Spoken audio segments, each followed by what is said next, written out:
Hello guys, welcome to a very cold and messy brew shed. I've got a lot of stuff to do today to get ready for probably next weekend hopefully, but something I'll be showing a bit later on is me fixing up this down here. So I'll do that. This is going to be, you can see, the fermenting fridge. I'm going to fix it up. I'll show you how I do it. There's lots of videos on Better Than Mine how to do it, but basically I'm a complete novice, so if there's any other complete novices it might be useful to them on how I did it. So I'll show something a bit later on and video it how I'm going to do that. But also there's tidying up all this crap, trying to get a little bit more space. There's a couple of changes that I'm going to be doing, but I'll show you a bit later on. It's not particularly interesting. Anyway, hopefully that's about it for now. I'll be back later. Cheers. Just a quick view on how the shed is right now. It's an absolute tip. I'm hoping to have a bit of a tidy up and just show you a bit later on what it looks like, and hopefully there's a bit of a transformation. So stay with us guys. I'll show you a bit later on, hopefully something looking a bit better than this shit. Cheers, bye. Right, so this is what you could probably consider the halfway point. The basically all that shit's come out in the corner, so got to get something back in place, and that's what I'm going to do now. Cheers.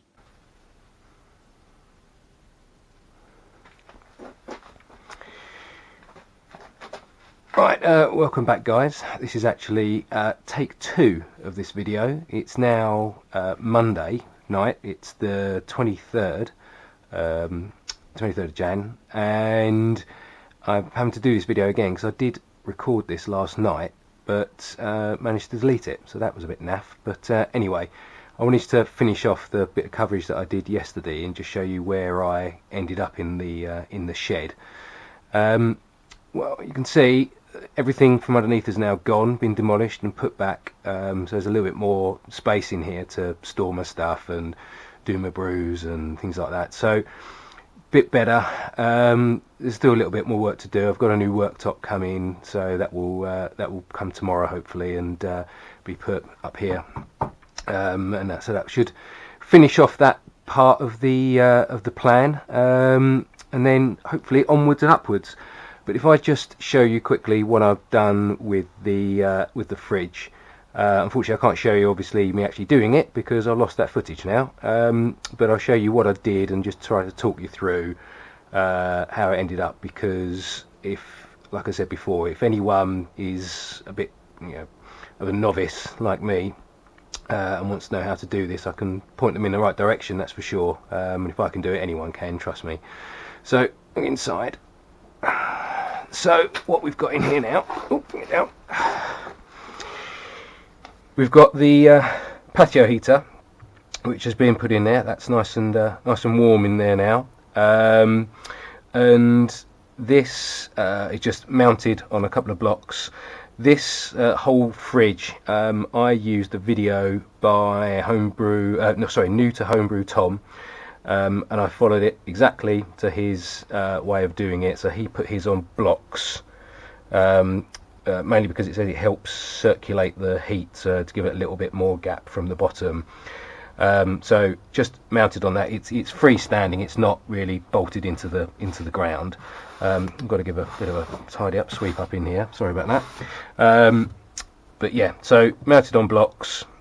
This heater come from Amazon. I think it was about 14-15 pounds, something like that. And then above that is the shelf. So obviously on here is where the fermenting bucket sits, and it just has to be fairly strong to be able to hold the weight obviously of the bucket, and drill holes through, so again the heat from below can flow up through these holes and come into the chamber up here. These are 2 PC fans. again bought from Amazon, about, I think it's about 20 quid for the pair of them. But these are just, when they're mounted on, just screwed in, as you can see. I've only done 2 corners, but behind it there's just a bolt, again to give a bit of a gap behind here. What you do is, when you get them, the ones that I had 3 wires coming out here. There's a live, a neutral, and a data wire. I just googled online just to find out the best way to connect this up, because what you have to do, I'll show you back here, when they come, they have connectors which connect to a PC, so it's like a 3-pin jobby. You also have to snap that off, clip them off, and connect it through a block here to a plug that was to an old router, an old internet router. Now the data cable is useless. You can see on this one, you might be able to see, I don't know if you'll be able to see with the camera, there's a 3rd wire here that's just not connected at all. That's the data wire. I then had to find out and play around with these to find which was the live and which was the neutral to connect it up, and sort of a bit of trial and error, I managed to get it right. All this here, I'm going to tape all of this up with just some black tape. This here, I'll tape this with electric tape. I just wanted to leave it open so I could show you exactly what I've done. And it goes through here. There's a hole drilled here, so it goes. Let me just show you if I get this out. Thomas bloody tank engine. Comes out this side, you can see that, and goes up to the plug up there. As I say, that's a plug to an old router that I cut off, trimmed off. And if I switch this on, you should be able to see they come on. Proper pimp my fridge with neon light, LED lights and everything. So I might leave that on for a bit actually. So it kind of, the whole point of doing this is it circulates, so the heat coming up from here, and it circulates the air. I want to check that this is actually radiating enough, really, to be honest. I don't know, because it seems to be taking a long time to heat up this fridge. Anyway, so yeah, so I'm going to leave them on for a bit, circulate that around. The other thing I did, oh sorry, first of all, the probe. Here, coming through this hole and going into the jar of water, is a probe from the Inkbird that I bought, again from, surprise surprise, Amazon. So again, a hole drilled through here, that, if I show you the other side,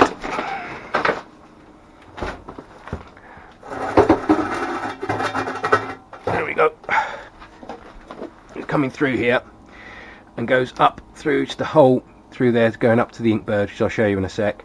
This one here is the heater. So the heater, again, a hole drilled there, the heater coming in, and it's plugged into the bottom. This plug section here is coming down from the Inkbird at the top. That's the cooling system, sorry, the heating system rather, plugged in, and that's the cooling system being the fridge. So the fridge plugged into here, the heater plugged into here. And you can see, hopefully up there, it's gone down a little bit because I've opened the door, but it's 17.6 at the moment. I've got it set to be 19, so hopefully, you know, without fans whirring stuff around, I'm hoping that it will start to warm up a bit. You know, it's pretty quickly gone down.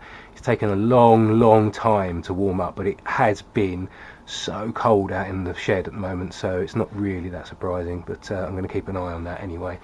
So coming back down to the fridge just for a sec, I just want to show you last thing that I did when I first got the fridge.